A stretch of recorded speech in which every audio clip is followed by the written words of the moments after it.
রবিউল আউয়াল মাস নবীজি সাল্লাল্লাহু আলাইহি ওয়াসাল্লামের দুনিয়ায় আগমন এবং বিদায় উভয়টারই মাস। এই মাসে নবীজি সাল্লাল্লাহু আলাইহি ওয়াসাল্লাম দুনিয়াতে এসেছেন, আবার এই মাসেই রাসূল সাল্লাল্লাহু আলাইহি ওয়াসাল্লাম দুনিয়া থেকে বিদায় নিয়েছেন। তবে কোন তারিখে নবীজি সাল্লাল্লাহু আলাইহি ওয়াসাল্লাম দুনিয়াতে এসেছেন,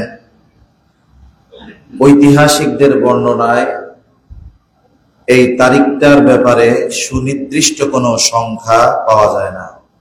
না পাওয়া যাওয়ার কারণ কি, আগেও আমরা অনেক সময় আলোচনার কারণে বলেছি যে এই যে সাল গণনা, বছর গণনা, এটা শুরু হয়েছে মূলত ওমর রাদিয়াল্লাহু তাআলা আনহুর সময় থেকে।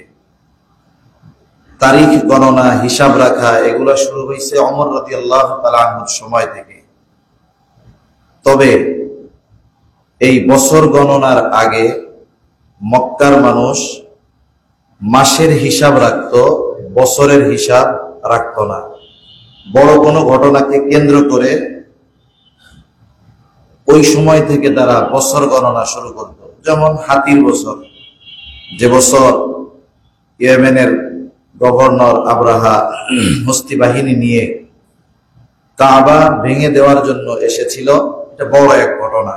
এবং আল্লাহ তাআলা ছোট ছোট পাখি দিয়ে, ছোট ছোট কঙ্কর দিয়ে ওই শক্তিশালী বাহিনীকে পরাজিত করেছিলেন।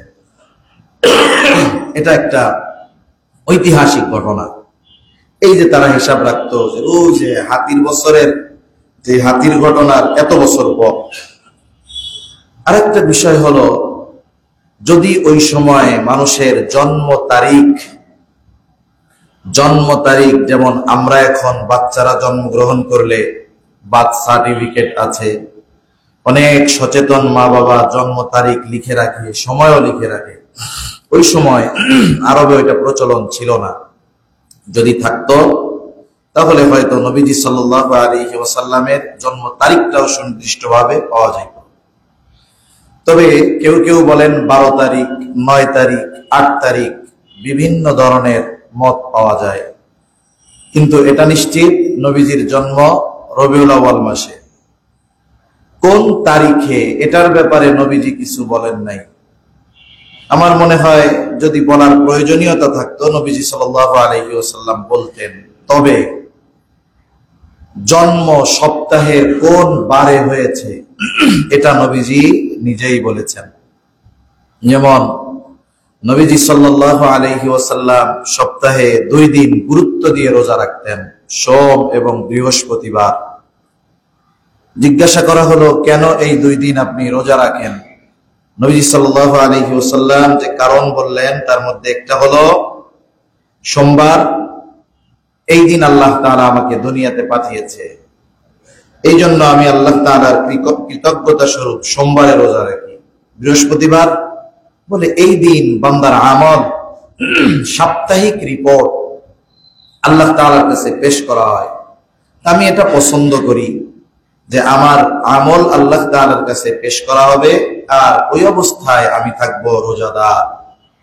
তাহলে এটা নিশ্চিত নবীজির জন্ম সোমবার রবিউল আউয়াল মাসে। এখন আমরা কিভাবে নবীজির এই জন্মদিন উদযাপন করতে পারি? কথার কথা আর কি, অনেকে তো করে কেক কেটে জন্মদিন উদযাপন। এটা মুসলমানদের সাথে যায় না, এটা মুসলিমদের কালচার নয়, এটা অমুসলিমদের কালচার। যদি কারো মন চায় যে আমি নবীজির মতো নবীজির জন্মদিন পালন করব, তাহলে তার উচিত প্রত্যেক সোমবার রোজা রাখা, ঠিক কিনা বলে? কিন্তু যারা জন্মদিন পালন করে, আফসোসের বিষয়, এরা সোমবার রোজা রাখে না, খুব কম রাখে। কিন্তু যারা সোমবার রোজা রাখে, এদেরকে আবার এরা নবীজিকে মহব্বত করে, এটা বলতে এরা রাজি না। তাই সম্মানিত উপস্থিতি, সেই রবিউল আউয়াল মাস আমাদের মধ্যে আগমন করেছে। এই সময়গুলোতে সাধারণত নবীজি সাল্লাল্লাহু আলাইহি ওয়াসাল্লামের জীবন সংক্রান্ত আলোচনাই বেশি হয়ে থাকে। তা রাসূল সাল্লাল্লাহু আলাইহি ওয়াসাল্লামের জীবনী আলোচনার সাথে সাথে রাসূল সাল্লাল্লাহু আলাইহি ওয়াসাল্লামকে মুহাব্বত এবং তার আনুগত্যতা এটা মুমিনদের জন্য সবচাইতে বেশি জরুরি। কারণ মানুষ যেই জিনিসের আলোচনা করে এটা নিয়ে মানুষ বিবেচনা করে, চিন্তা করে। একটা জিনিস আলোচনা করার পরে মানুষের চিন্তা হয় যে আসলে জিনিসটা কি। গত জুমায় আমরা আলোচনা করেছিলাম জবানের হেফাজত নিয়ে। এখানে একটা বিষয় আলোচনা এসেছিল যে যখন কেউ কোনো আলোচনা করে, কিছু বলে, সাথে সাথে আমার প্রতিক্রিয়া না দেখিয়ে আমার উচিত একটু চিন্তা করা যে উনি যে কথাটা বললেন এই কথাটা আমার জন্য কল্যাণকর কিনা। তাহলে কি হবে? হতে পারে এই কথাটা প্রথমে যখন ওনাকে বলা হয়েছে ওনার খারাপ লাগছে, কিন্তু একটু চিন্তার পরে উনি এই বিষয়ে সিদ্ধান্তে উপনীত হলেন যেটা আমার জন্য বড় কল্যাণকর এক বিষয়। যেটা আলোচনা হয় এটা নিয়ে মানুষের মধ্যে আগ্রহ থাকে। আর আল্লাহ তাআলা আমার আপনার নবীজির আলোচনাকে এমন এক সিস্টেমে আল্লাহ তাআলা করে দিয়েছেন যে যেখানেই আল্লাহ তাআলার কথা সেখানেই মুহাম্মাদুর রাসূলুল্লাহ সাল্লাল্লাহু আলাইহি ওয়াসাল্লামের কথা। কোন কাফের যদি ঈমানদার হতে চায় তাহলে তাকে যেই কালিমার সাক্ষ্য দেওয়া লাগে, লা ইলাহা ইল্লাল্লাহু মুহাম্মাদুর রাসূলুল্লাহ, কেউ যদি শুধু লা ইলাহা ইল্লাল্লাহর উপরে ঈমান আনে, মুহাম্মাদুর রাসূলুল্লাহর উপরে ঈমান না আনে, তাহলে সে যত বড় আবেদ হোক না কেন সে ঈমানদার হতে পারবে না। ঈমানের পরে যত ধরনের ইবাদত আছে আল্লাহ সুবহানাহু ওয়া তাআলা ওই ইবাদতগুলোর মধ্যে নবীজিকে শরীক করেছেন তা না, নবীজির পদ্ধতি, নবীজির বিষয় আল্লাহ তাআলা উল্লেখ করেছেন। যেমন ঈমানের পরে সবচেয়ে গুরুত্বপূর্ণ ইবাদত হলো নামাজ। নামাজের জন্য আমাদেরকে ডাকা হয় আযানের মাধ্যমে। আযানের যেই বাক্যাবলী, শব্দাবলী আছে এখানে শুধু আল্লাহ তাআলার নাম তা নয়, সাথে সাথে মুহাম্মাদুর রাসূলুল্লাহর নাম আছে না নাই? আছে। আল্লাহ তাআলা এগুলোকে এমন ভাবে সিস্টেম করেছেন, কারণ আমরা সবাই জানি যে পৃথিবীর সব জায়গায় একই সাথে দিন হয় না, একই সাথে রাত হয় না। কিছু স্থান পরিবর্তনের সাথে সাথে সময়ের পরিবর্তন হয়। কোন কোন ভূগোলবিদ বলেন প্রতি 40 কিলোমিটার রাস্তায় এক এক মিনিট করে প্রায় সময় পরিবর্তন হয়ে যায়। এজন্য এখান থেকে টেকনাফ যদি আমি যাই, সময়ের ডিস্টেন্স 8, 10, 12 মিনিট হয়। এখান থেকে যদি একেবারে পঞ্চগড়ের শেষে 0 পয়েন্ট তেতুলিয়া 0 পয়েন্টে যাওয়া হয়, প্রায় 15 মিনিটের ডিস্টেন্স হয়ে যায়। আমরা ইফতার করি, ওরা তখন সূর্য তাকায় তাকায় দেখে। তার মানে এক জায়গায় যখন মাগরিবের আযান হয় সাথে সাথে পরবর্তীতে তার থেকে 100 কিলোমিটার দূরে আযান হয় না, একটু পর পর এটা হতে থাকে। এই হিসাবে বাংলাদেশের মধ্যে মাগরিবের আযান এটা চলে 15 মিনিট প্রায়, আবার এরপরে ওই দেশ থেকে শুরু হয়। তার মানে পৃথিবীতে এমন একটা মুহূর্ত অতিবাহিত হয় না, এমন একটা সেকেন্ড অতিবাহিত হয় না যেই সময়টাতে আল্লাহ তাআলার নামের সাথে সাথে মুহাম্মাদুর রাসূলুল্লাহ সাল্লাল্লাহু আলাইহি ওয়াসাল্লামের নাম উচ্চারিত হয় না। আল্লাহ তাআলা এটা সিস্টেম করে দিয়েছেন। এজন্য আল্লাহ তাআলা বলেন ওয়ারাফা'না লাকা যিকরাক, আমি আপনার আলোচনাকে সমুন্নত করে দিয়েছি। এজন্য আল্লাহ তাআলার আলোচনা যেমন ইবাদত, রাসূল আকরাম সাল্লাল্লাহু আলাইহি ওয়াসাল্লামের আলোচনাকেও আল্লাহ তাআলা এই উম্মতের জন্য এক উত্তম আমল বলে আল্লাহ তাআলা জানিয়ে দিয়েছেন। এজন্য রাসূল সাল্লাল্লাহু আলাইহি ওয়াসাল্লামের সিরাত, জীবনী, আমাদের সাথে তার সম্পর্ক, আমাদের ব্যাপারে তাদের মনোভাব, তার মনোভাব, এগুলো আমাদের জানা দরকার। তা আজকে যে বিষয়টা নিয়ে আমি আপনাদের সাথে কিছু আলোচনা করতে চাই, আমরা সবাই মুহাম্মাদুর রাসূলুল্লাহ সাল্লাল্লাহু আলাইহি ওয়াসাল্লামকে ভালোবাসি, মহব্বত করি। দুইটা শব্দ আমাদের সামনে মাঝে মধ্যে আসে, একটা হলো ভালোবাসা আর একটা হলো আনুগত্য। একটা হলো মুহাব্বত, একটা হলো ইতাআত, আনুগত্য করা, ভালোবাসা। আমরা যারা ঈমান এনেছি আমরা অধিকাংশ মানুষ নবীজিকে ভালোবাসি, এটা বাস্তব। তবে বাস্তবতা হলো অধিকাংশ মানুষ নবীজির আনুগত্য করে না। অধিকাংশ মানুষ নবীজিকে ভালোবাসে, সবাই ভালোবাসে, কিন্তু অধিকাংশ মানুষ নবীজির আনুগত্য করে না। আনুগত্য কাকে বলে, মহব্বত কাকে বলে, এটার উৎস কোথায়? মানুষ মানুষকে অনেক কারণে মহব্বত করতে পারে। কেউ তার চেহারার কারণে আরেকজনকে মহব্বত করে। আল্লাহ তাআলা আমার আপনার নবীজিকে ওই রকম চেহারা দান করছে, যেই চেহারা দেখলেই একটা মানুষের অন্তরে ভালোবাসা জন্ম নিত। এজন্যই তো যখন তিনি একেবারে মাতৃকোলে ছিলেন, দুগ্ধপোষ্য শিশু, তায়েফ থেকে, বানু সাদ গোত্র থেকে যখন নারীরা আসছে বাচ্চাদেরকে নিয়ে যাওয়ার জন্য, কারণ তায়েফের আবহাওয়া আর মক্কার আবহাওয়া এর মধ্যে অনেক ডিস্টেন্স। তায়েফের আবহাওয়া খুব শীতল আরামদায়ক, মক্কার আবহাওয়া এটা বড় কষ্টের, গরম, তীব্র গরম। আসছে তারা এত দূর থেকে, ধাত্রী হিসাবে সদ্য ভূমিষ্ঠ শিশুদের দুধ পান করানো, ভাষা শেখানোর দায়িত্ব নিয়ে গেছে। বনু সাদ গোত্রের ভাষা ছিল খুব সুস্পষ্ট শুদ্ধ ভাষা, যেমন আমরা ভাষার আঞ্চলিকতা ছিল না, শুদ্ধ ভাষী ছিল বনু সাদ গোত্র। এজন্য মক্কায় যারা জন্মগ্রহণ করত তাদেরকে এই বিশেষ করে এই দুধ পান করানোকালীন সময়টাতে বনু সাদ গোত্রে পাঠিয়ে দেওয়া হতো। আসছে বাচ্চা নেওয়ার জন্য। আব্দুল মুত্তালিবের ঘরে যারা আসে, কেউ মুহাম্মদুর রাসূলুল্লাহ সাল্লাল্লাহু আলাইহি ওয়াসাল্লামকে নেয় না, কারণ তাদের চিন্তা এই বাচ্চারে 2টা বছর লালন পালন করব, এর অভিভাবক যদি কোনো খরচ না দিতে পারে তাহলে কেমন করে হবে। সবাই চলে গেছে। হালিমাতুস সাদিয়ার তাকদিরে আছে এটা, তিনি তার বাহন দুর্বল হওয়ার কারণে দেরিতে আসছেন। কোথাও কোনো বাচ্চা নাই, জানতে পারলেন একটা ঘরে বাচ্চা আছে, কিন্তু তারা খুব গরিব, তার অভিভাবক কোনো উপঢৌকন প্রতিদান দিতে পারবে না। দুজনে মিলে দেখতে গেলেন, তারপরেও দেখে আসে। কিন্তু দেখার পরে হালিমাতুস সাদিয়ার অন্তরে নবীজির প্রতি যে মহব্বত জাগ্রত হলো, স্বামীকে তিনি বুঝায় বললেন, শুনেন, একেবারে খালি হাতে কেন ফিরে যাব, বাচ্চাটা চেহারার দিকে তাকায় অনেক মায়া লাগতেছে, এটা আমরা নিয়ে যাই। স্বামীও বললেন, ঠিক আছে চলো। তা এরা জানে যে এই বাচ্চাকে 2 বছর লালন পালন করলে আমি কিছুই পাবো না। এরপরেও নবীজির চেহারার দিকে তাকিয়ে, যখন তিনি জন্ম নিয়েছেন, চেহারার দিকে তাকিয়ে হালিমাতুস সাদিয়া এবং তার স্বামী আমার আপনার নবীজিকে নিয়ে গেছে।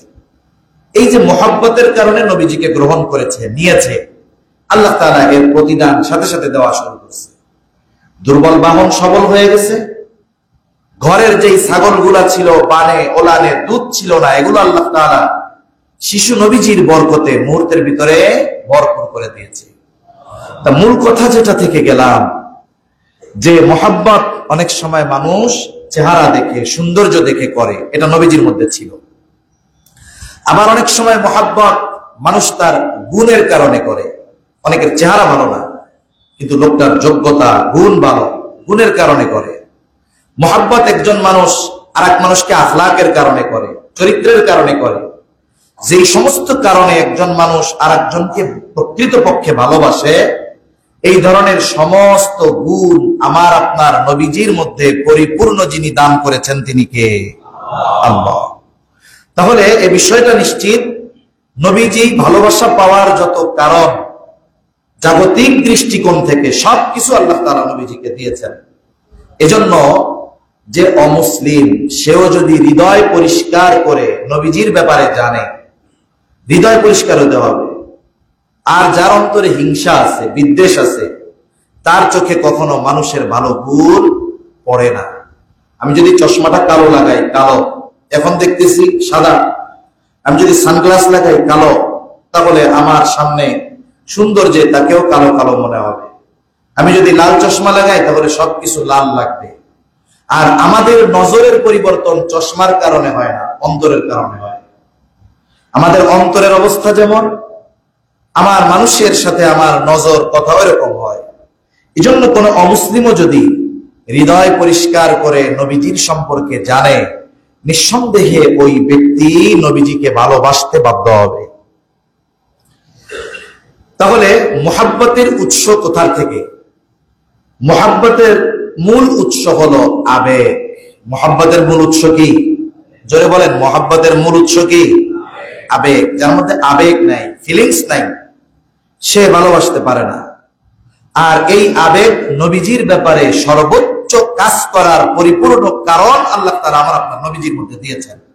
এজন্য একজন সুস্থ মানুষের আবেগ, বিবেক, অনুভূতি বলে যে এই লোক সর্বোচ্চ ভালোবাসা পাওয়ার উপযুক্ত। এজন্যই যে নবীকে জানে সে নবীকে ভালোবাসে। সাথে সাথে আবার ভালোবাসা পাওয়ারও তো অনেক কারণ আছে, এই কারণগুলোও নবীজির মধ্যে পরিপূর্ণ আছে। তাহলে মুহাব্বতের মূল উৎস আবেগ। এরপরে যে বিষয়টা সেটা হলো আনুগত্য। মক্কার অনেক কাফেররা নবীজিকে ভালোবাসতো, কিন্তু নবীজির আনুগত্য করত না। মক্কার যত কাফের ছিল তারা সবাই নবীজিকে ভালোবাসতো, কিন্তু সবাই নবীজির আনুগত্য করত না। আর নবীজির আনুগত্যের মাধ্যমে পরিপূর্ণ ভালোবাসা, পরিপূর্ণ মুহাব্বত নবীজির প্রতি করা হয়। কোন ব্যক্তি যদি নবীজির আনুগত্য না করে, নবীজির আদেশ অনুসরণ না করে, যদি শুধু সে বলে যে আমি নবীজিকে খুব ভালোবাসি, কিন্তু তার মধ্যে নবীজির আনুগত্য নাই, সে মৌখিকভাবে যতই বলুক যে আমি নবীজিকে অনেক মহব্বত করি, আল্লাহর কসম সে সত্যবাদী নয়, বরং সে মিথ্যা কথা বলে। এজন্য মুহাব্বতের মূল উৎস আবেগ। এজন্য মক্কার কাফেররা নবীজির আচার আচরণ, আখলাকের কারণে নবীজিকে ভালোবাসে, কিন্তু মক্কার কাফেররা সবাই নবীজির আনুগত্য করে নাই, বরং নবী তার আনুগত্যের কথা বলার পরে ওই মুহাব্বত করে নেওয়ালা অনেক মানুষ নবীজির দুশমন হয়ে গেছে। এজন্য আনুগত্যের মূল উৎস কোথায়? আনুগত্যের উৎস হলো বিশ্বাস, সম্মান, আস্থা, আদর্শ। নবীজির প্রতি পরিপূর্ণ সম্মান, নবীজির প্রতি আস্থা, নবীজির প্রতি বিশ্বাস, ঈমানি বিশ্বাস, সাথে সাথে নবীজির আদর্শ গ্রহণ, এটা হলো আনুগত্যের মূল উদ্দেশ্য। একজন ব্যক্তি যদি বলে আমি নবীজির আনুগত্য করি, কিন্তু নবীজির আদর্শ তার মধ্যে নাই, একজন ব্যক্তি যদি বলে আমি নবীজির আনুগত্য করি, কিন্তু নবীজির প্রতি পরিপূর্ণ বিশ্বাস তার নাই, ঈমান তার নাই, একজন ব্যক্তি যদি বলে যে আমি নবীজির আনুগত্য করি, কিন্তু নবীজির প্রতি সর্বোচ্চ তাজিম, সম্মান তার মধ্যে নাই, একজন ব্যক্তি যদি বলে আমি নবীজির আনুগত্য করি, কিন্তু নবীজির প্রতি পরিপূর্ণ আস্থা তার নাই, আমি বলবো নিঃসন্দেহে ওই ব্যক্তি সর্বোচ্চ একজন মিথ্যাবাদী, কোনো সন্দেহ নেই। এজন্য আনুগত্যের পরিপূর্ণতা এগুলোর মাধ্যমে হয়, সম্মান, বিশ্বাস, আস্থা। এই যে বাবা সন্তানকে ভালোবাসে, সন্তান বাবাকে ভালোবাসে, ছোট বাচ্চা আপনাকে আমাকে ভালোবাসে, নানা তার নাতিকে, নাতি তার নানাকে ভালোবাসে। এই ভালোবাসার মধ্যে কিন্তু আস্থা থাকে, এই ভালোবাসার মধ্যে বিশ্বাস থাকে। আপনি যখন ছোট একটা বাচ্চা দৌড় দিতে বলেন, সে খাটের উপর থেকে বা উঁচু জায়গা থেকে আপনার কাছে দৌড় দিবে, আপনি বলার সাথে সাথে সে দিয়ে দেয়। কেন দেয়? কারণ আপনার আমার প্রতি তার পরিপূর্ণ আস্থা আছে যে হ্যাঁ, আমি দৌড় দিলে পড়ে যাব না, আমার বাবা, আমার চাচা, আমার দাদা আমাকে ধরে ফেলবে। আপনার প্রতি, আমার প্রতি, আমার আপনার বাচ্চার পরিপূর্ণ বিশ্বাস আছে যে না, আমি দৌড় দিলে আমাকে সে ছেড়ে দিবে না, আমাকে সে ধরবে। এই যে বাচ্চার আস্থা, বিশ্বাস থাকার কারণে সে বিপজ্জনক কাজ করার পরেও সে খুশি হয়। অনেক সময় বাচ্চাদেরকে আমরা উঁচু করে এরকম মারি, বাচ্চাদের মানে ছোট বাচ্চাদের মারা ঠিক না। অনেক সময় 6 মাস, 3 মাস, 2 মাসের বাচ্চাদের মজা দেওয়ার জন্য আমরা কোলে করে এরকম মারি। ডাক্তার এগুলো মানা করছে, কারণ এই ছোট ছোট ঝাঁকি এটা বাচ্চার জীবন নষ্ট হয়ে যাওয়ার কারণ হতে পারে। চিরতরে সে পঙ্গুত্ব বরণ করতে পারে, সে একেবারে সেন্সলেস হয়ে যেতে পারে, মেধাহীন হয়ে যেতে পারে। এজন্য এই ধরনের ঝাঁকাঝাঁকি মারা অবশ্য ঠিক না। কিন্তু যখন আমরা মারি এরকম উঁচু করে, ও তখন কাঁদে না, বরং কাঁদলে ওকে ওরকম দিলে সে আরো খুশি হয়ে যায়। কেন হয়? কারণ জানে তার ওই কচি মনে তার পিতার উপরে সর্বোচ্চ বিশ্বাস আছে, আস্থা আছে, মুহাব্বত আছে যে না, আমার বাবা আমার ছেড়ে দিবে না, এজন্য সে মজা পায়। সম্মানিত উপস্থিতি,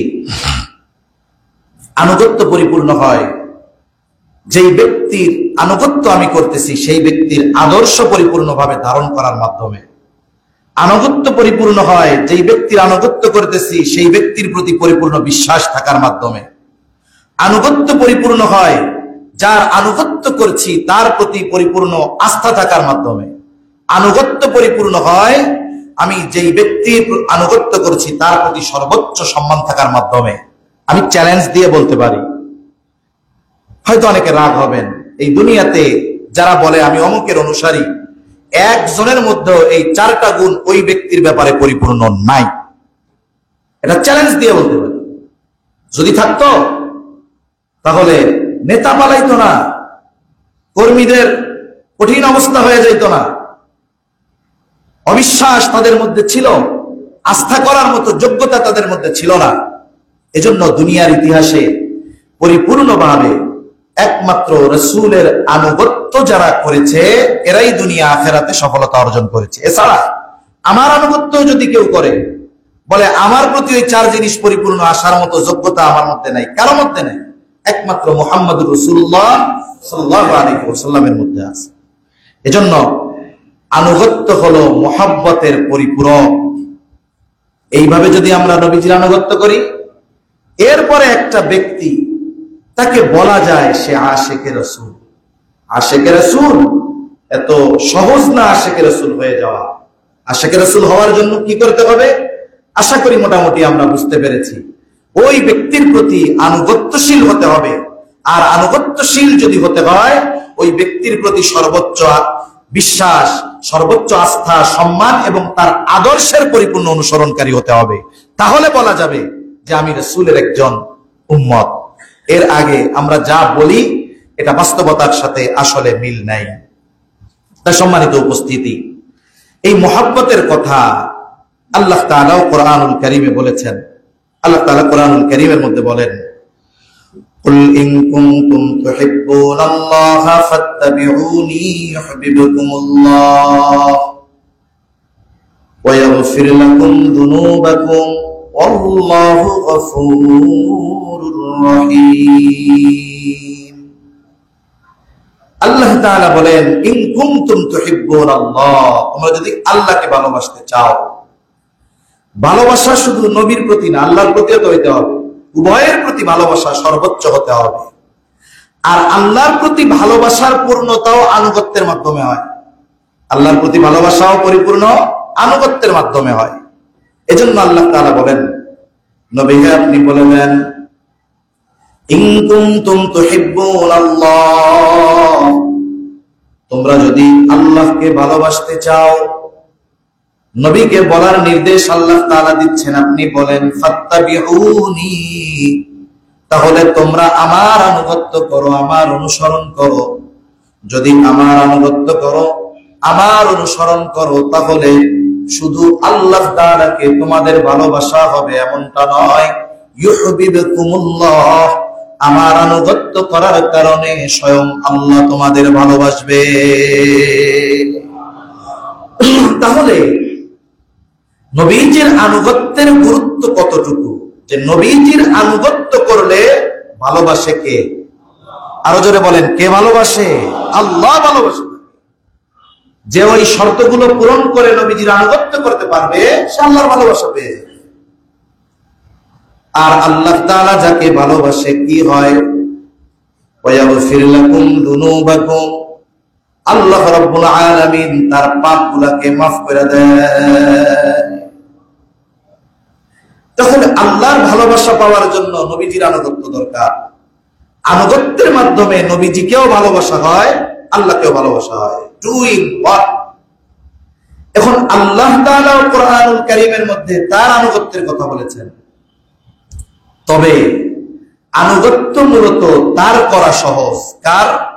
বলে যাকে দেখা যায়, যার সম্পর্কে জানা যায়, তার মানবীয় গুণাবলীগুলো আমাদের সামনে থাকে, কিন্তু আল্লাহ তাআলাকে আমরা দেখি নাই।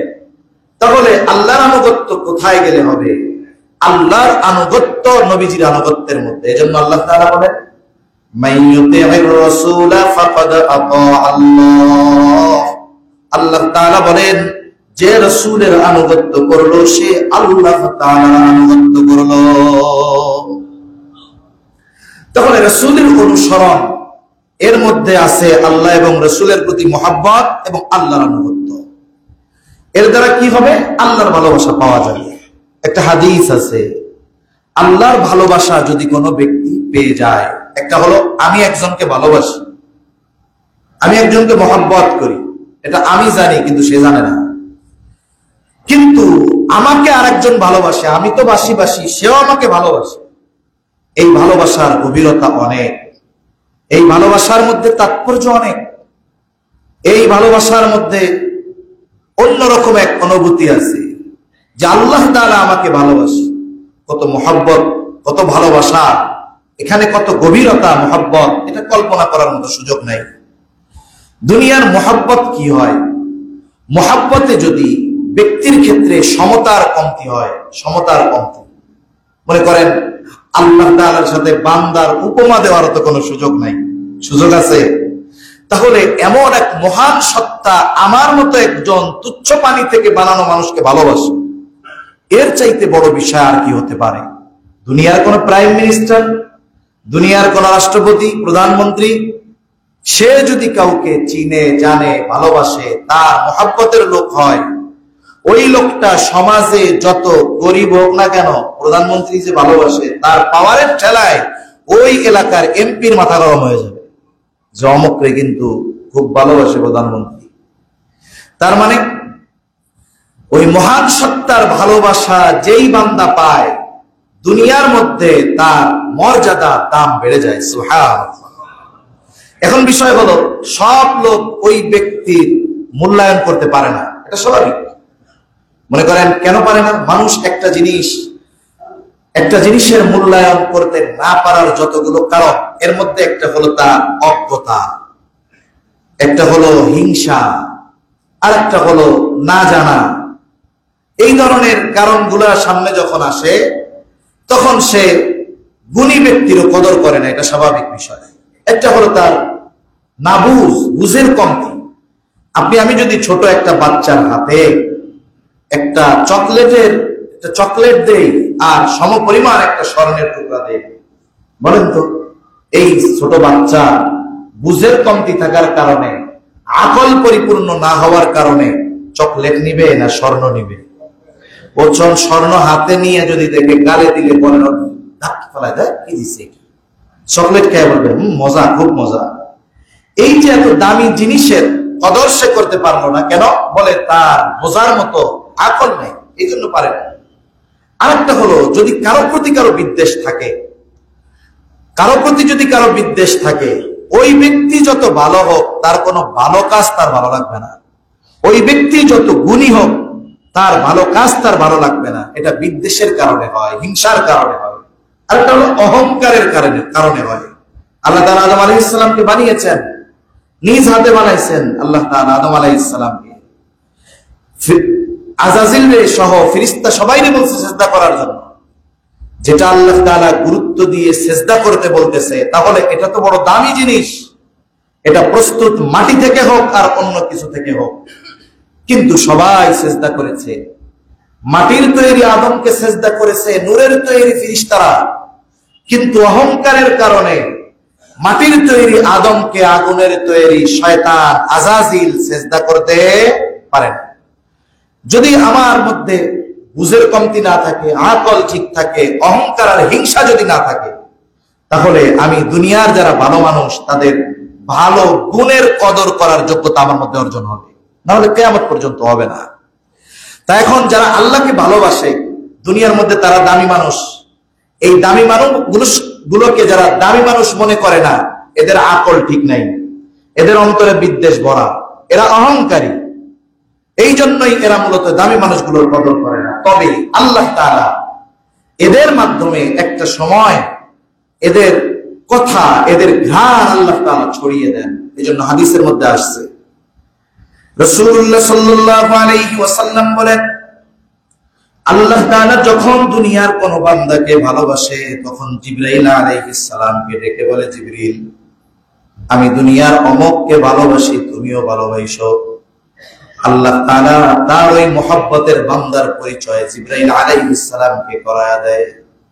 এবার জিবরাইল আলাইহিস সালাম আসমানের বাসিন্দা তথা ফেরেশতাদের কাছে এসে বলে, শোনো, দুনিয়ার অমুক ব্যক্তি, তাকে আল্লাহ ভালোবাসে, আমিও ভালোবাসি, তোমরাও ভালোবাসো।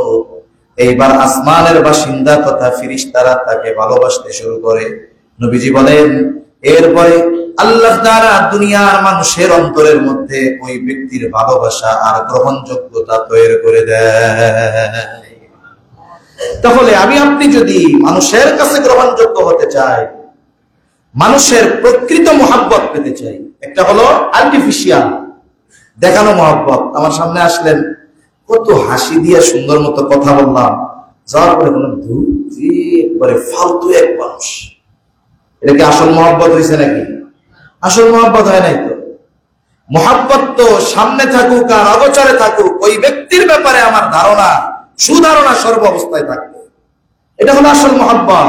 আর আমাদের যত মহব্বত হয়তো স্বার্থের কারণে, না হলে লোক দেখানো লৌকিক মহব্বত, এটা অরিজিনাল মহব্বত নয়। এ মহব্বত টেকসই হয় না। এই জন্যই তো আমাদের দেশের অনেক বড় বড় নেতাদের লাখো লাখো কর্মী থাকার পরেও পালায় যাওয়া লাগছে। অথচ মিছিলে কি বলছে? অমুক ভাইয়ের সাথে আমরা আছি, অমুক ভাই এগিয়ে চলেন, আমরা আছি আপনার সাথে, তমুক ভাই এগিয়ে চলেন, আমরা আছি আপনার সাথে। কিন্তু সর্বশেষ পরিণতি কি? সর্বশেষ পরিণতি এক একজন নিজেদের সেফ এক্সিট নিয়ে চলে গেছে, কিন্তু এদেশে তার ভালোবাসার মানুষদেরকে রেখে চলে গেছে। এটা হলো দুনিয়ার ভালোবাসার নমুনা। এজন্য মহব্বত দামি এক জিনিস, এটাকে জায়গা মতো সঠিক পাত্রে পাত্রস্থ যদি না করা হয়, মহব্বত নষ্ট হয়ে যায়। বিরিয়ানি খুব ভালো খাবার, শাহী খাবার, কিন্তু এটা যদি পচে যায়, নষ্ট হয়ে যায়, খাওয়া তো বহুদূর, এটার গন্ধও শোকা যায় না। কিন্তু ভাত পয়সা গেলেও মোটামুটি 15 ধোয়া দিয়া খাওয়া যায়, মরিচ পেঁয়াজ দিয়ে খাইতে আরো মজা লাগে তখন। সম্মানিত উপস্থিতি, আমরা আল্লাহর ভালোবাসা চাই। আল্লাহর ভালোবাসা যদি চাই, তাহলে আনুগত্য হবে কার? মুহাম্মাদুর রাসূলুল্লাহ সাল্লাল্লাহু আলাইহি ওয়াসাল্লামের। আর আল্লাহর ভালোবাসার ব্যক্তি যদি আমরা হয়ে যেতে পারি, দুনিয়ার মানুষ যা বলে বলুক, দুনিয়ার মানুষ আমার ব্যাপারে যা ধারণা করে করুক, এতে আমার আপনার কোনো কিছু আসে যায় না। এজন্য অনেক সময় ওলামায়ে কেরামকে কত ধরনের বকা দেয় না? জঙ্গি বলে, মৌলবাদী বলে, মোল্লা বলে, কাঠমোল্লা বলে, আরো কত ধরনের শব্দ দিয়ে তাদেরকে আঘাত করে। কিন্তু আপনি যদি আমার 24 ঘন্টা ওইগুলো বলেন, আমি মাইন্ড করব না। কারণ ওই ব্যক্তি যাকে বলা হচ্ছে বুঝবান মানুষ, সে মাইন্ড করবে না। কেন করবে না? না করার কারণ হলো সে জানে যে এই ব্যক্তি এই শব্দগুলোর যে শান মান, এটা সম্পর্কে হয়তো তার জানা নাই, বা এই শব্দের সঠিক ব্যবহার তার জানা নাই, হয়তো এই ব্যাপারে সে অজানা থাকতেই পারে, স্বাভাবিক বিষয়। এজন্য দুনিয়ার মানুষ যদি তাকে তিরস্কারও করে, দুনিয়ার মানুষ যদি তাকে কটু কথাও বলে, দুনিয়ার মানুষ যদি তাকে বিভিন্ন কথার দ্বারা কষ্ট দেয় দ্বীনের উপরে চলার কারণে, এগুলা সে তোয়াক্কা করে না। কারণ কি? সে রহমানের খাঁটি বান্দা। রহমানের খাঁটি বান্দার গুণগুলোর মধ্যে একটা গুণ হলো ওয়াইদা খাতাবাহুমুল জাহিলুনা ক্বালু সালামা। ওই জাহেল মূর্খ অজ্ঞরা, ওরা যখন আল্লাহর খাঁটি বান্দাদেরকে তিরস্কার করে কিছু বলে, ঝগড়াঝাটি বাঁধাতে চায়, ওরা বলে সালাম সালাম, ভাই তুমি সর, অসুবিধা নেই, সর। এই কথাগুলাকে সে কানের মধ্যেও ঢোকায় না, এগুলাকে সে গুরুত্ব দেয় না, কারণ জানে ওইটাতে তো আল্লাহ জাহেল আগেই কয়ে দিছে। ঠিক কিনা বলেন? এজন্য আমরা আল্লাহর ভালোবাসার পাত্র হতে চাই। তাহলে দুনিয়ার মানুষের কথা এগুলো দেখবেন আমাদের কাছে তেমন কিছু মনে হবে না। আল্লাহ আমাদের সকলকে তার মুহাব্বতের পাত্র হওয়ার তৌফিক দান করেন, বলি আমিন। সম্মানিত উপস্থিতি, নবীজির সাথে তো আমাদের একটা সম্পর্ক রয়েছে। আমরা কি একতরফা ভাবেই শুধু নবীজিরে ভালোবাসবো, নাকি নবীজিরও আমাদের প্রতি ভালোবাসা আছে? বাস্তবতা হলো আমরা আমাদের সর্বোচ্চ ভালোবাসা নবীজির জন্য যতটুকু দেখাই, তার চাইতে অগণিত গুণ বেশি মুহাব্বত নবীজি আমাকে আপনাকে করেছেন। আর মুহাব্বতের উপমা নবীজি রেখে গিয়েছে। নবীজি হয়তো দুনিয়ার জমিনে নাই, কিন্তু নবীজির আমাদের প্রতি মুহাব্বতের ঘোষণা নবীজি দিয়ে গিয়েছে। শত শত হাদিসের মধ্যে উম্মতের প্রতি নবীজির দরদ, উম্মতের প্রতি নবীজির মুহাব্বত, ভালোবাসার কথা নবীজি বর্ণনা করেছেন। এজন্য উম্মতের প্রতি নবীজির ভালোবাসা কেমন। যেমন এক হাদিসের মধ্যে আসছে, নবীজি সাল্লাল্লাহু আলাইহি ওয়াসাল্লাম তিনি ইব্রাহিম আলাইহিস সালামের দোয়া পাঠ করতেছে। ইব্রাহিম আলাইহিস সালাম উম্মতের জন্য দোয়া করছে যে আল্লাহ, যে আপনি আমার আনুগত্য যারা করেছে তারা তো আমার দলভুক্ত, আর যারা আমার আনুগত্য করে নাই তারা তো আমার দলভুক্ত নয়। আয় আল্লাহ, আমার আনুগত্য করে নাই, তবে আমি তো তাদের আমি তো তাদের নবী। এখন যত মানুষ পৃথিবীতে আছে সব মানুষের নবী মুহাম্মদুর রাসূলুল্লাহ সাল্লাল্লাহু আলাইহি ওয়াসাল্লাম। একজন আনুগত্য করলেও নবীজি তার নবী, যিনি আনুগত্য করেন নবীজি তার নবী, আর সবাই নবীজির উম্মত। সন্তান এক ঘরে 5টা হইলে সবকটা ভালো হয় না। অনেক সময় দেখা যায় একটা সর্বোচ্চ খারাপ আর চারটা ভালো। সন্তান যত খারাপ হোক, মা বাবার অবাধ্য হোক, বলেন তো সহজে কি মা বাবা ওই অবাধ্য সন্তানের জন্য বদদোয়া করে?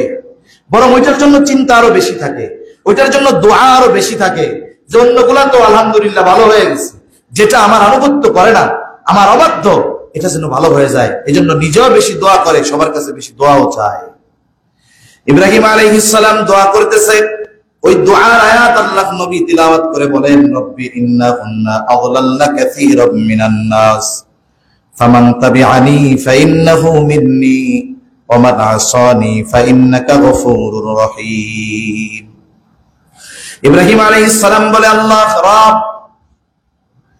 এই অধিকাংশ মানুষকে এই মূর্তিগুলা পথভ্রষ্ট করে ফেলেছে। ফামান তাবিআনি ফাইন্নাহু মিন্নী, যারা আমার আনুগত্য করেছে তারা আমার দলভুক্ত। ওয়া মান আসানি, তবে যারা আমার আনুগত্য করে নাই, যারা আমার উপরে ঈমান আনে নাই, নাফরমানিতে লিপ্ত, যদিও তারা আনুগত্য করে নাই তথাপিও তো তারা আমার উম্মত।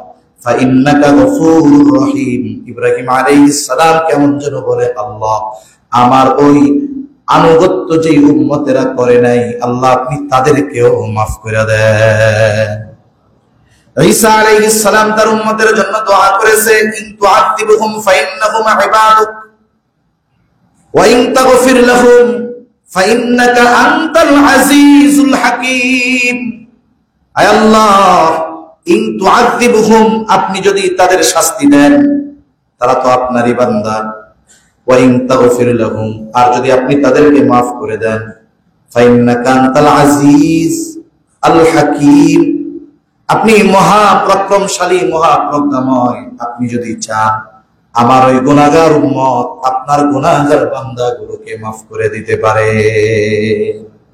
দুই নবী তার গুনাহগার উম্মতের ব্যাপারে আল্লাহ তাআলার কাছে দোয়া করতেছে, উম্মতের প্রতি ভালোবাসার কারণে। নবীজি যখন এই দুই নবীর ব্যাপারে দোয়া তিলাওয়াত করেছেন, রাসূলুল্লাহ সাল্লাল্লাহু আলাইহি ওয়াসাল্লাম এবার নিজের উম্মতের জন্য দোয়া করার জন্য ফারাফা ইয়াদাইহি, দুই হাত নবীজি উঁচু করে ধরেছেন। ওয়াকালা আল্লাহুম্মা উম্মতি উম্মতি ওয়া বাকা, দুই হাত উঁচু করে নবীজি কান্না করেন আর বলেন, আয় আল্লাহ, আমার উম্মত, আমার উম্মত। আর কিছুই নবীজি বলেন না, যদিও মুখে উচ্চারণ করেন না, কিন্তু অন্তরে কি বলতে চান দুনিয়ার কেউ না জানলেও যিনি জানেন তিনি কে? আল্লাহ তাআলা সবকিছু জানেন। এরপরেও জিবরাইল আলাইহিস সালামকে বললেন, জিবরাইল যাও, আমার নবী কেন কান্না করে মুহাম্মাদের কান্নার কারণ জিজ্ঞাসা করো। জিবরাইল আলাইহিস সালাম জানে, আল্লাহ জানে, এরপরেও তো জিজ্ঞাসা করে নাই যে আল্লাহ আপনি তো জানেন কান্নার কারণ কি, তাইলে যাওয়ার দরকার কি? এই যে আদেশের আনুগত্য বলার সাথে সাথে জিবরাইল আলাইহিস সালাম এসে বলে, আপনার কান্নার কারণ কি? যদিও আপনার মালিক আপনার কান্নার কারণ জানে, এরপরেও তিনি জানতে চান। নবীজি এবার উম্মতের ব্যাপারে তার পেরেশানির কথা, ক্ষমার কথা জিবরাইল আলাইহিস সালামকে জানায় দিলেন। জিবরাইল আলাইহিস সালাম আল্লাহ তাআলার কাছে গিয়ে বলে, আল্লাহ, তার কান্নার কারণ হলো তার উম্মত, তার উম্মতের পেরেশানিতে তিনি কান্না করতেছেন। নবীজি বলেন, আপনি জিবরাইলকে বলেন, যাও তুমি গিয়া জানায় দাও, আমি তাকে তার উম্মতের ব্যাপারে সন্তুষ্ট করব, আমি তাকে তার উম্মতের ব্যাপারে অসন্তুষ্ট করব না। এই আয়াতের, এই হাদিসটা একটা আয়াতের তাফসিরে আসছে।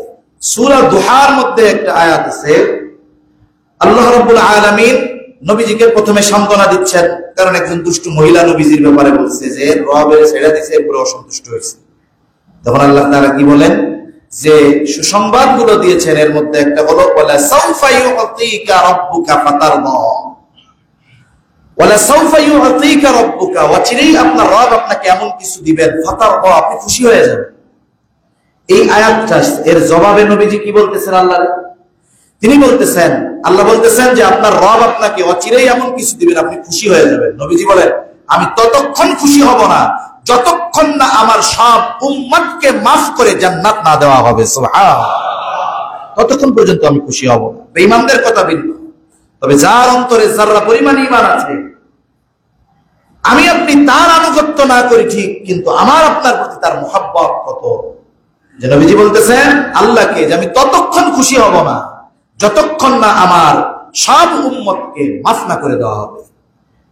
আরো অনেক হাদিস আছে। বলেন তো, যেই ব্যক্তির আমাদের প্রতি এমন মুহাব্বত ভালোবাসা, তার প্রতি আমাদের ভালোবাসা সর্বোচ্চ হওয়ার দরকার আছে না নাই? অনেক হাদিস আছে, শুধু আমি একটা বললাম। তাহলে দেখুন ওই নবীর প্রতি আমাদের ভালোবাসার গভীরতা কতটুকু। আর এই ভালোবাসা, নবীর প্রতি উম্মতের ভালোবাসা, এটা ঈমানের দাবি। এই ভালোবাসা ছাড়া ঈমানদার হওয়া যায় না। আর ওই ভালোবাসা নবীজির আনুগত্যবিহীন কোনোদিন পরিপূর্ণ হয় না। এজন্য নবীজি সাল্লাল্লাহু আলাইহি ওয়াসাল্লাম বলেন, লা ইউমিনু আহাদুকুম হাত্তা আকুনা আহাব্বা ইলাইহি মিন ওয়ালিদিহি ওয়া ওয়ালাদিহি ওয়ান নাসি আজমাইন। নবীজি বলেন, তোমাদের মধ্যে কেউ ততক্ষণ পর্যন্ত মুমিন হতে পারবে না যতক্ষণ না সে তার পিতা মাতা সন্তান সন্ততি, এক কথায় সকলের চাইতে আমি নবীকে বেশি ভালো না বাসবে। তাহলে আমার আপনার ঈমান বলে এই পৃথিবীতে সবচাইতে বেশি ভালোবাসতে হবে মুহাম্মদুর রাসূলুল্লাহ সাল্লাল্লাহু আলাইহি ওয়াসাল্লামকে। নিজে প্রশ্ন করতে হবে। একটা হলো আলোচনা শুনলাম, আমরা তো শুনি যে ভালো লাগলো কিনা, কোন সূক্ষ্ম তথ্য আছে কিনা, কিন্তু আমাকে নিজেকে নিজে অনেক সময় প্রশ্ন করতে হয় যে হাদিসটা তো নবীজি বললেন, এই হাদিসের আলোকে আমি আমার সন্তান সন্ততি পিতা মাতা এক কথায় দুনিয়ার সকলের চাইতে নবীজিকে সবচেয়ে বেশি ভালোবাসি কিনা, নিজে নিজে জাস্টিফাই করতে হবে। যদি হ্যাঁ এটা বাস্তব হয় যে সব কিছুর চাইতে আমি আপনি নবীকে বেশি ভালোবাসি, তাহলে তার মতো ভালো মানুষ আর কেউ না। আর যদি এমনটা হয় যে না, আমার সর্বোচ্চ ভালোবাসা নবীজির ব্যাপারে নাই, তাইলে আমি পরিপূর্ণ ঈমানদার হতে পারি নাই, এটাই বাস্তব কথা। হযরত ওমর রাদিয়াল্লাহু তাআলা নবীজির সাথে পথ চলতেছেন, হঠাৎ করে তিনি বলতেছেন, ইয়া রাসূলুল্লাহ সাল্লাল্লাহু আলাইহি ওয়াসাল্লাম, আমি আমার জীবনের পরে সবচাইতে বেশি আপনাকে ভালোবাসি। ওমর রাদিয়াল্লাহু তাআলা আনহুর এই কথার জবাবে নবীজি বললেন, না, হয় নাই। তিনি বুঝতে পারলেন। কিছু সময় পর মনের অবস্থাকে বাস্তবে পরিণত করে এবার বলতেছেন, ইয়া রাসূলুল্লাহ সাল্লাল্লাহু আলাইহি ওয়াসাল্লাম, এই মুহূর্ত থেকে আমি ওমর আমার জীবনের চাইতেও আপনাকে বেশি ভালোবাসি। এখন বলেন, মানুষ দুনিয়াতে সন্তানের মহব্বত, পরিবারের মহব্বতের কারণে অনেক সময় অন্যায় কাজ করে বসে, চিন্তা করে যে কিছু উপরি উপার্জন যদি করা যায় তাহলে আমার সন্তান পরিবার ভালোভাবে চলতে পারবে। অনেক সময় আমরা আমার পরিবার সন্তানের উপরে যদি কোনো আঘাত আসে, আমি তাদের সামনে ঢাল হয়ে দাঁড়ায় যাই যে এদের উপরে কোনো ছোঁয়া আঁচ লাগতে দেওয়া যাবে না। কিন্তু নবীজির ব্যাপারে আমার এই ধরনের চিন্তা ভাবনা আছে কিনা, বাস্তবিক পক্ষে আছে কিনা? মৌখিক ভাবে যদি আমারও বলেন, আমি তো বলবো সর্বোচ্চ ভালোবাসি, কিন্তু বাস্তবিক পক্ষে আছে কিনা এটা প্রত্যেকের অন্তরে আছে। যদি না থাকে তাহলে বিষয়টা তো কঠিন। তাহলে দুনিয়ার মানুষের মহব্বতে আমরা জীবন দিয়ে দিতে প্রস্তুত আছি, কিন্তু নবীজিকে মহব্বত না করলে ঈমান থাকবে না। সর্বোচ্চ মহব্বত করতে হবে। ওই নবীজির মহব্বতের পরিচয় প্রমাণ দিতে নবীজির আনুগত্য যদি করতে বলা হয়, আমরা করতে পারি না। কথা বুঝেন নাই? মনে করেন আমি একজন নেতার অনুসারী, নেতার কথা আমি মানুষকে মারা ফেলতে পারি, কথার কথা, নেতার কথা আমি সব করে ফেলতে পারি, যাকে আমি অনুসরণ করতেছি তার কথা, কিন্তু নবীজির কথায় আমি নবীজির সুন্নাত অনুসরণ করতে পারি না, নবীজির কথায় আমি 5 ওয়াক্ত নামাজ পড়তে পারি না, নবীজির কথায় আমি হারাম ছাড়তে পারি না, তাহলে ওই লোক যদি বলে আমি নবীজিকে ভালোবাসি, ওর চাইতে মিথ্যাবাদী আর কেউ হতে পারে না। এজন্য নবীজির মুহাব্বত কতটুকু এটা নির্ভর করে নবীজির আনুগত্যতার উপরে। এই আনুগত্য সহজে আসে না। নবীজির প্রতি যার সর্বোচ্চ ঈমান, যার তার আদর্শকে যিনি সর্বোচ্চ দিলে ধারণ করতে পারেন, এই ব্যক্তি যার নবীজির প্রতি সর্বোচ্চ আস্থা, উনি নবীজির পরিপূর্ণ আনুগত্য করতে পারেন। একজন ব্যক্তি আরেকজন ব্যক্তির কথায় জীবন দিয়ে দেয়, দুনিয়ার মধ্যে দেয়। এই যে দেয়, কেন দেয়? দেওয়ার পিছনেও এই 4টা জিনিস থাকে। ওই ব্যক্তির প্রতি তার আস্থা থাকে, এই জন্য নেতার কথায় জীবন দিয়ে দেয়। ওই ব্যক্তির প্রতি তার সর্বোচ্চ সম্মান থাকে, ওই ব্যক্তির আদর্শের প্রতি তার সর্বোচ্চ আনুগত্যশীলতা থাকে, এই জন্য মানুষ দুনিয়ার আর এক মানুষের কথায় জীবন দিয়ে দেয়। কিন্তু এই দুনিয়ার মানুষের কথায় যে জীবন দিল, আখিরাতের কোনো লাভ নাই। অথচ নবীজির আনুগত্যতার ক্ষেত্রে জীবন দেওয়া বহুত পরে আমরা নবীজির সিরাত, নবীজির জীবন আদর্শ এটাও ধারণ করতে আমাদের মধ্যে কোনো আগ্রহ পয়দা হয় না। এটা আমাদের জন্য বড় দুঃখের ব্যাপার। এজন্য সম্মানিত উপস্থিতি, নবীজির মুহাব্বত এটা আনুগত্যের মাধ্যমে প্রকাশ পায়। এজন্য আমাদের সর্বোচ্চ আনুগত্যশীল উম্মত হতে হবে। কি উম্মত হইতে হবে জোরে বলেন? আনুগত্যশীল উম্মত। এজন্য নবীজির সিরাত জানা দরকার, নবীজির জীবন আদর্শ সম্পর্কে আমাদের জানা দরকার। যার ব্যাপারে আমার সর্বোচ্চ ঈমান, সর্বোচ্চ আস্থা, আমি যদি তাকে স্টাডি না করি, আমি যদি তাকে না পড়ি, তাহলে আমি তার সম্পর্কে বিস্তারিত বিশদভাবে জানতে পারবো না। এজন্য রবিউল আউয়াল মাসে আপনাদের কাছে আমার প্রথম অনুরোধ থাকবে, প্রত্যেকেই এই মাসে কমপক্ষে একটা সিরাত গ্রন্থ পড়বেন। এটা সর্বোচ্চ ছোট হোক, 70 টাকার আছে, ছোট একেবারে, কমপক্ষে টার্গেট থাকবে যে এই মাসে আমি নবীজির একটা সিরাত গ্রন্থ পড়ব। আচ্ছা, এখানে লজ্জার কোনো কিছু নাই। আমরা সবাই বলেন তো কয়জন আছেন মাদ্রাসায় পড়ুয়া ছাড়া, মাদ্রাসায় যারা পড়ছেন তারা ছাড়া, এমন কে কে আছেন? লজ্জার বিষয় নয়, আল্লাহ তাআলা দেখতেছে যে নবীজির একটা জীবনী পরিপূর্ণভাবে পড়ছেন। সত্য কথা, যদি পড়ে থাকেন একটু হাত উঁচা করেন তো। জোরে যে পড়ছেন হাত উঁচা করেন, এরকম সমস্যা কি? টাকা পয়সা দেওয়া লাগবে না। হ্যাঁ, 1 2 3 4 5 6 7 8, হ্যাঁ, হাত নামান। আমার এখন ইচ্ছা করতেছে যে আমি কোনো কথা না বলে একটু কান্না করি। আমার ইচ্ছা করতেছে আমি একটু কান্না করি। চিন্তা করেন আপনি, যেই নবীর সুপারিশ ছাড়া কিয়ামতের ময়দানে আল্লাহ বিচার শুরু করবে না। জান্নাত জাহান্নাম ওগুলো তো পরে, হাসরের ময়দানে বিচার শুরু হবে না। আমরা সেই নবীর ছোট্ট একটা জীবনী আমরা পড়তে পারি। এটা আমাদের জন্য দুঃখ, কষ্ট, লজ্জা, এর চাইতে কষ্টের আর কোনো কিছুই হতে পারে না। একটু নিজে নিজে ভাববেন, কষ্ট পাবেন না আমার কথায়। একটু নিজে নিজে বাড়িতে গিয়ে ভাববেন আসলে কাজটাকে আমরা ঠিক করছি। যাক, এজন্য রবিউল আউয়াল মাসে আপনাদের কাছে প্রথম অনুরোধ যে প্রত্যেকেই এটা গুরুত্ব সহকারে নেবেন। বয়ান এমন নয় যে আমরা যদি চিন্তা করি যে বয়ান কি আমাকে সবার লেগে নাকি, আমার মন মতো যেটা এটা আমার, আর যেটা আমার মন মতো না এটা হুজুরে ফেরত দিয়ে গেলাম। বিষয়টা এরকম নয়। প্রত্যেকটা কথা আমি সহ আমাদের সবার জন্য কমপক্ষে একটা সিরাত, একটা জীবনী নবীজির ব্যাপারে পড়বো। এখন বলেন, আমি আপনি যে নবীর ব্যাপারে জানি না, পড়ি নাই, তাহলে তার আনুগত্য, তার মুহাব্বত আমার মধ্যে কেমনে আসবে? নিজে নিজে প্রশ্ন করেন। সাহাবায়ে কেরাম তো নবীজির প্র্যাকটিক্যাল দেখছে, তাদের পড়ার দরকার নাই, তারা তো দেখছে। এজন্য মুহাব্বতের গভীরতা কত, উচ্চতা কত। এজন্য অনুরোধ আপনাদের কাছে, সকলে কমপক্ষে ছোট্ট একটা সিরাত গ্রন্থ হলেও পড়বো ইনশাআল্লাহ। বলেন আল্লাহ তৌফিক দান করেন, বলি আমিন। এই যে আমরা যে পড়ি না, এটা আমি জানি পড়ে না। এই পড়াটার সাথে যদি একটু সংযুক্ত হতে পারে, এজন্য গত জুমায় আপনাদের বললাম যে আমরা মসজিদের তরফ থেকে একটা সিরাত প্রতিযোগিতা দিব। প্রতিযোগিতা শুনলে ভয় পায় মানুষ। মূল উদ্দেশ্যটা হলো কি, যে 1-150 মতো প্রশ্ন আছে কাগজে, হুজুরের কাছে নামটা লেখাবে, একটা কাগজ নিয়ে যাবে, ফোন নাম্বার দিয়ে, অসুবিধা নাই। কিন্তু আফসোস, এক সপ্তাহে কয়জন পাওয়া গেছে হুজুর? ও নবুয়াতি সংখ্যাও এখনো পড়ে নাই, 40 জন হয় না। তা আমি আপনাদের আগ্রহের ব্যাপারে খুব দুঃখ পাইলাম। এটা খুব কষ্টের একটা বিষয় যে টাকা পয়সা দেওয়া লাগবে না, 5টা টাকা দিয়ে আপনাদের ছাপায়া নেওয়া লাগবে না। আসবেন, নামটা লিখবেন, দিয়ে দিবে। প্রশ্নগুলোর সাথে উত্তর দেওয়া আছে, আপনি পড়বেন। হয়তো 2 সপ্তাহ 3 সপ্তাহ পরে আমরা এই প্রশ্নগুলো যেগুলো পড়েছেন এগুলার আলোকে এমসিকিউ সিস্টেমে 20টা প্রশ্ন দিলাম, 5 মিনিট লাগবে দাগাইতে।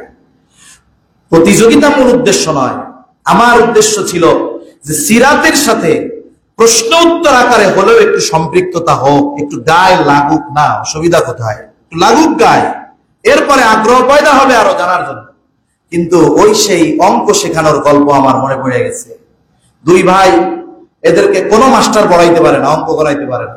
এক মাস্টার কয় আমি পারবো, বাপ কয় আসেন, আপনি পারলে তো কোনো অসুবিধা নাই। কয় বই খাতা দিয়ে অঙ্ক হবে না, কি করতে হবে? বলে যা করতে হবে আমি করব। এইবার 2 ভাইয়ের এক বাইরে কইছে গাছে উঠো। বলছে শোনো, তুমি আম পাইরা নিচে দিবা আর তুমি গুনবা, তুমি কয়টা ফালাও, আর ওরে কইছে তুমি কয়টা রাখো, এটা কিন্তু গুনবা। বড় ভাই দিছে উপর থেকে 1, ও গুনে 1, 2, 2, 3, 3। ছোট ভাই ভাই থাম থাম, কি হইছে রে? বলে কাম তো সারা, এ তো আমাকে অঙ্ক শিখাইতেছে রে ভাই, এ তো আমাদের অঙ্ক শিখায় ফেলবে। এখন যদি আমাদের টেন্ডেন্সি চিন্তাধারা এরকম হয় যে হুজুর তো আমাকে সিরাত পড়াই গেল, হুজুর তো আমাকে কিছু জ্ঞান অর্জন করাই ফেলবে, না না না, এই কাজ করা যাবে না, আর হুজুর যেটা বলছে এটা করা যাবে। এই চিন্তাধারা যদি হয় তাহলে আমার তো আপনাদের এইগুলোর সাথে জুড়িয়ে দেওয়া কঠিন হয়ে যাবে। এজন্য আপনাদের কাছে অনুরোধ, একবারে প্রত্যেকটা মানুষ ঘরে মহিলাদের জন্য নিয়ে যাবেন দরকার হয়। এরপরে আপনারা নিবেন হুজুরের কাছ থেকে নাম লেখা সিরাতের ওই শীটগুলো নিবেন, পড়বেন। কিছু তথ্য হলেও আমাদের জানা হবে। আর একটা বিষয় যখন অল্প জানা হবে, ভবিষ্যতে এটার প্রতি বিস্তারিত জানার আগ্রহ ইনশাআল্লাহ পয়দা হবে। একটা দ্বিতীয় বিষয়, রবিউল আউয়াল মাসে কমপক্ষে একটা সিরাত 70 পৃষ্ঠা আছে, এরকম একটা আছে। কোন প্রকাশনীর মানে প্রচারণা হিসাবে না, আমার কাছে ভালো লাগছে, কালান্তর প্রকাশনীর একটা সিরাত আছে, 70 টাকা দাম মাত্র। কয় টাকা? 70 টাকা মাত্র দাম। ওইটা কিনে কমপক্ষে ওইটা হলেও পড়েন। সিরাতে খাতামুল আম্বিয়া 100 টাকার কম দাম হবে, ওইটা কিনে পড়েন। আশা করা যায় নতুন এক দিগন্ত উন্মোচিত হবে ইনশাআল্লাহ। আল্লাহ তাআলা আমাদেরকে পরিপূর্ণভাবে রাসূলের আনুগত্যশীল উম্মত হওয়ার তৌফিক দান করেন, আমিন। ওয়া আখির দাওয়ানা আলহামদুলিল্লাহ।